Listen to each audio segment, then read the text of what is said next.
এর ধারায় মুগ্ধ হচ্ছেন ভ্রমণ পিপাসুরা। ঈদের দ্বিতীয় দিন ভিড় বেড়েছে সৈকতের নগরী কক্সবাজারেও। পর্যটক ছাড়াও সেখানে ভিড় করেছেন স্থানীয় দর্শনার্থীরা। এ বিষয়ে আমরা আরো বিস্তারিত জানবো। সিলেটের সাদা পাথর থেকে যুক্ত আছেন সহকর্মী সন্দীপন শুভ এবং কক্সবাজার থেকে যুক্ত আছেন মন্তোষ বেদজ্ঞ। প্রথমেই আমরা যাচ্ছি সন্দীপন শুভর কাছে সিলেটের খবর জানতে। শুভ, জানাবেন যে প্রথম দিনের তুলনায় দ্বিতীয় দিনে সাদা পাথর এলাকায় পর্যটকদের ভিড় বেড়েছে কিনা এবং একই সঙ্গে পর্যটকদের নিরাপত্তায় প্রশাসনের পক্ষ থেকে বাড়তি কোনো ব্যবস্থা নেওয়া হয়েছে কিনা?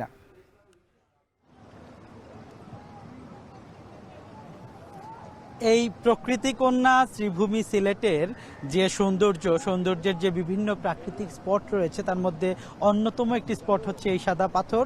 এখানে কিন্তু স্বচ্ছ জলরাশি, তারপরে এখানে সবুজ পাহাড় এবং মেঘ পাহাড়ের মিতালি নিয়ে একটা মায়াজাল সৃষ্টি করেছে প্রকৃতি।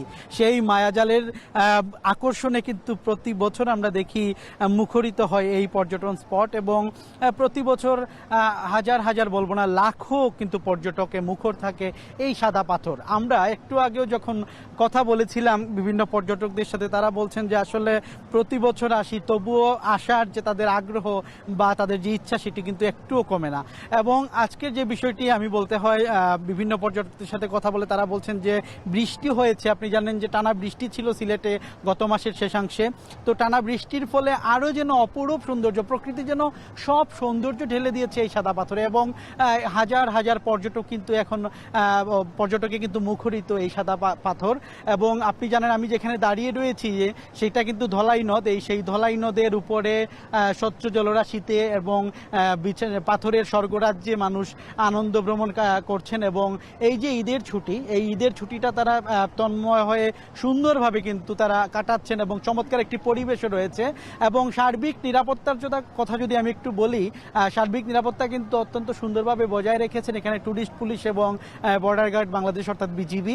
আমরা কিন্তু কিছুক্ষণ আগে বিজিবির যে সেক্টর কমান্ডার সিলেটের তার সাথে কথা বলেছিলাম, তখন উনি বলছেন যে পর্যটকরা সর্বোচ্চ যাতে নিরাপদে আজকে এই ভ্রমণটি করতে পারেন এবং সাদা পাথরে পর্যটন স্পটে তারা সুন্দর পরিবেশে সময় কাটাতে পারেন, তারা সে বিষয়ে সচেষ্ট রয়েছেন। টহল এবং নজরদারি সম্পূর্ণ রয়েছে। এবং আরেকটি বিষয় হচ্ছে সীমান্ত যে এলাকা, এটি আপনি জানেন যে এখানে কিন্তু সীমান্ত এলাকা, যাতে সীমান্ত আইন লঙ্ঘন না হয় সে বিষয়ে কিন্তু সচেষ্ট রয়েছেন এখানকার বিজিবি সদস্যরা। এবং তারা আরেকটি জিনিস আমাদেরকে জানিয়েছেন, তাদের সকল ধরনের ছুটি বাতিল করে তারা কিন্তু পর্যটকদের জন্য তারা কাজ করছেন। আর আরেকটি বিষয় যদি একটু বলে রাখি, এখানকার পর্যটকরা প্রতি বছর আপনি যেমনটি বলছিলেন যে ঈদের দিনের থেকে কিন্তু আজকের দিনে পর্যটক বেড়েছে এবং পর্যটক আরও বাড়বে মনে হচ্ছে কালকে থেকে, কারণ টানা ছুটি পেয়েছে। আজকে কিন্তু বেশ কিছু দফতরে টানা 11 দিনের ছুটি ছিল। এই ছুটিতে কিন্তু তারা এই স্পটে আসেন এবং এই স্পটে না আসলে আসলে বোঝা যায় না কত সৌন্দর্য মেলে ধরেছে প্রকৃতি। এই প্রাণ প্রকৃতির ছোঁয়ার জন্য কিন্তু একটু শীতল পরশের জন্য মানুষ আসে বারবার এবং তারা এসে কিন্তু অনেকটাই আনন্দিত হন। তো এই ছিল আসলে সিলেটের সাদা পাথর পর্যটন কেন্দ্র থেকে আমার কাছে সবশেষ।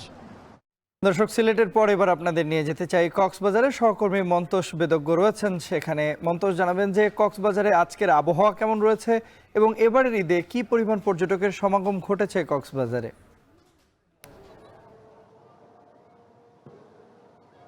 তন্ময়, সকাল থেকে বেশ কড়া রোদ রয়েছে কক্সবাজারে এবং 33 ডিগ্রি সেলসিয়াস তাপমাত্রা এই মুহূর্তে রয়েছে এবং বেশ গরম কিন্তু অনুভূত হচ্ছে। এবং এরকম পরিস্থিতিতে আমরা দেখছি যে সৈকত জুড়ে মানুষের যে উপস্থিতি সেটি গতকালের তুলনায় অনেকাংশে বেড়েছে এবং পর্যটকরাও কক্সবাজারে আসতে শুরু করেছেন। তবে হোটেল মালিকরা যেটি বলছেন যে মূলত আগামীকাল থেকেই কক্সবাজারে ব্যাপক হারে পর্যটকের সমাগম হবে এবং আজকে পর্যন্ত হোটেলগুলোতে 30 থেকে 40% কক্ষ এই মুহূর্তে বুকিং রয়েছে এবং গতকালের তুলনায় যে পর্যটক উপস্থিতি সেটি বেড়েছে। ক্রমাগত আসলে পর্যটকদের যে কক্সবাজারে ছুটে আসা সেটি বাড়ছে। এবং এখানে যদি বলে রাখি যে প্রতি বছর আসলে লাখো পর্যটক কক্সবাজারের যে সমুদ্রের অনাবিল সৌন্দর্য কিংবা এখানের যে পাহাড়ি জনপদ রয়েছে, এখানে দ্বীপ উপজেলা রয়েছে 3টি, সেই সব এলাকায় কিন্তু প্রচুর মানুষের উপস্থিতি প্রতি বছর এই ধরনের যে টানা ছুটিগুলো পড়ে সেই ছুটিতে